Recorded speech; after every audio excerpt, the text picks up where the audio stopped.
yeah, where did they say we work together again?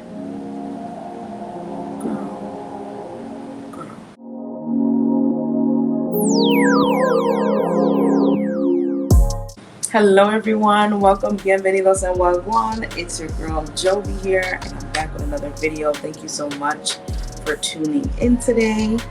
Today, I have a very highly requested topic, navigating the job search. So I just wanted to break down some things that I did that helped make me successful, especially from some of the mistakes that I've made. I know that when I was transitioning into tech, it was a little bit difficult for me to find my ground because I didn't know that the tech interviews were so intense. A lot of people like to talk about that. It's true, they are a bit intense. There's multiple rounds, but I feel like preparing yourself and doing little changes here and there to your strategy could really make all of the difference. So I just wanted to hop on here and tell you guys what I did to help make me successful and gain some employment within about, I think, 3 months of graduating boot camp. And this is for people who also are non-techies as well. I'll have technical advice in here, but this can also be used for non-technical jobs in tech as well. And even if you didn't go to a boot camp, try these things, okay? I got you. I have my notes here, but one of the first things that I did when I was starting my job search is that I created a schedule. It just helped keep me organized. I picked a day of the week, specifically Sunday. I woke up early in the morning and I dedicated about 2 hours straight to just applying to jobs. Just straight up applying to jobs, like a dedicated focused time to apply to some roles. That way I was able to get the numbers in. Like, I didn't want to apply here and there and then wait for somebody to respond, because sometimes you don't even get responses, and sometimes you don't get responses till later on in the day, because I remember applying for jobs after boot camp and getting denials like after I even got my job, which makes it 4 or 5 months after I applied. So for me, it was more of a numbers game, and I had to have some dedicated time to just make sure I got my applications in. I wasn't afraid to just apply. So that was my first thing. My next thing is that I critiqued my materials. And by materials, I mean your cover letter, your resume, your GitHub, your portfolio, all of the things. I looked at where I was struggling, right? Based on the area where I was struggling, that's where I would critique my materials. So for example, when I first started, I was just having a hard time getting an interview. So if you're having a hard time just gaining an interview, just getting in the door, you have to look at what materials align with that. So like if you're having a hard time getting interviews, it could either be that you're not networking enough. It could be that your resume is not optimized. Your LinkedIn isn't optimized, so you're not being found by recruiters, or you're not being found by talent sourcers. So you really want to make sure that your resume is really on point and able to get through the ATS system. And you also want to make sure that your LinkedIn is optimized. If you're putting like freelance developer or something on your LinkedIn, but you're looking for full-time employment, you might want to take down like the freelance part. You might just want to just straight up say you're a software engineer, you're a software developer. No need to put like freelance in the title of things. It can definitely skew the results when recruiters are looking for certain types of people, because they'll go in and they'll type in software engineer New York. And because you have freelance, you might not even pop up in there. It's really nobody's business if you're freelancing or not, because they'll let you know like, okay, how many hours a week do you normally work, these kind of things. So optimizing your LinkedIn and making sure your resume is actually getting through the applicant tracking system, that's super important. That could be the reason why you're not getting your interviews. It's not your talent. It can't be your talent or your technical abilities, because you're not even getting in the door. So resumes are a snapshot that gets you in the door. Your talent is what takes you to the table. So I would definitely make sure to look at those things, right? I also took a moment to define my goals. Where did I want to end up? What was my ideal company? What were my strengths and weaknesses? And what am I doing to keep them strong or strengthen the weaknesses, Defining my goals really helped me figure out which jobs and companies to aim for and apply for. Do you want to do, like, for example, do you want to be at a gaming company? Do you want to work for Sony? Do you want to work for, you know what I'm saying, Xbox? Those kinds of things is what I mean when I say define your goals. Do you want to work in the tech for good space? Do you want to work in fintech?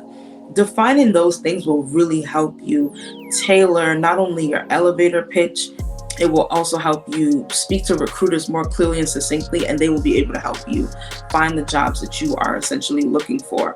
So once you define your goals and you know what you want, because you don't want to get a job or work so hard to get a job and figure out that you hate it because you can't relate to anything that the company does. Make sure your values are in there too. And you don't want to come off as if you're just finessing, like, oh, I'm just doing this just to get the job, because a lot of people can see that. So make sure that you're actually aiming for industries that you're passionate about. You are assessing your weaknesses, your strengths, where you want to be, what you want to do, what are your long-term and short-term goals, and what are you looking to learn. Those kind of things really do help define and lead you where you're supposed to go in terms of your job search. The next thing I would do is I would aim for referrals. Referrals are some of the fastest ways to get into the door. If you know people at certain companies, even if they're in tech jobs or non-tech jobs, make sure that you are getting your referrals in. If you see a job on the career site and you know the person, don't apply, and you know somebody that works there, don't apply for the job. Directly reach out to the person that you know at the company. Tell them that you're looking for roles in this specific field. Send the job ID. Do the work for them. Please don't just tell them, I'm looking for software engineer jobs. Are you guys hiring? Help them help you, right? So give them the job ID. Is there a referral link? Because the way some referrals work is that some employers have like customized links that they will send you so that they can not only be taken serious as a referral, but they will get credit for that referral as well. So, y'all can help each other out. So don't be afraid to reach out to certain people, create relationships with them, or people that you already have relationships with, and definitely ask for that referral. It's a quicker way to get in the door than just clicking apply on LinkedIn, I promise. Let's see what's next here. Oh yeah, this is a big one. Practice common interview questions. I know that seems like a given, but you'd be surprised. Like a lot of people don't be practicing some things, and I don't know why. And this is for your respective field, whether you're technical or non-technical. If you're technical, practice technical interview questions. If you're non-technical, make sure you know the interview process and you can ask people what are the common interview questions for your specific field, right? You don't want to go in there just blindsided and just finessing like, oh yeah, I did this and did that. Go in there prepared. Like that's an easy, especially for the behaviorals, that's an easy gimme. Like just do your research, know how to answer certain questions and express yourself. That is what really impresses you and makes you impresses people and makes you stand out as a candidate, right? And I would say practice them with other people as well. And that, like, again, technical and non-technical. If you're doing an algorithm, let's say you don't have anybody to practice with, you need to join groups and practice with them. And even if you don't want to join groups, you can practice with other people, and then explain the algorithm to them or something. But I would personally join some groups of people who are also interviewing and then go about it that way. Okay? You don't want to try to do this alone. You want as much community as possible, because you'd be surprised as to how much access and knowledge you can get from learning from other people's experiences. And the last thing I want to say, and I feel like this is kind of a given. Some people are going to be like, no, duh. But you'd be surprised. The last thing I'm going to say is let your references know that they're references. There's nothing worse than putting people down for references and those people don't know that they're references. You putting down your cousin, your sister, your auntie.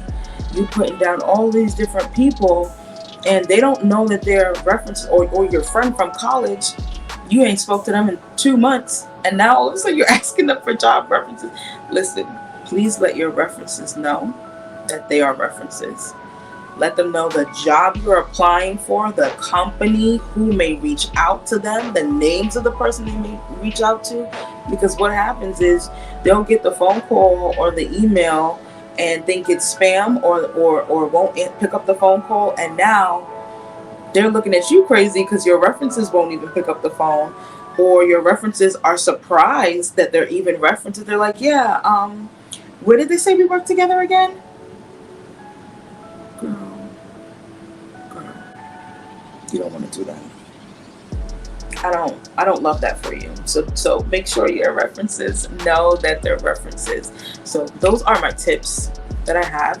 I can definitely do a part 2 of this video. If you guys found this one very helpful, please take a moment to share and like and comment.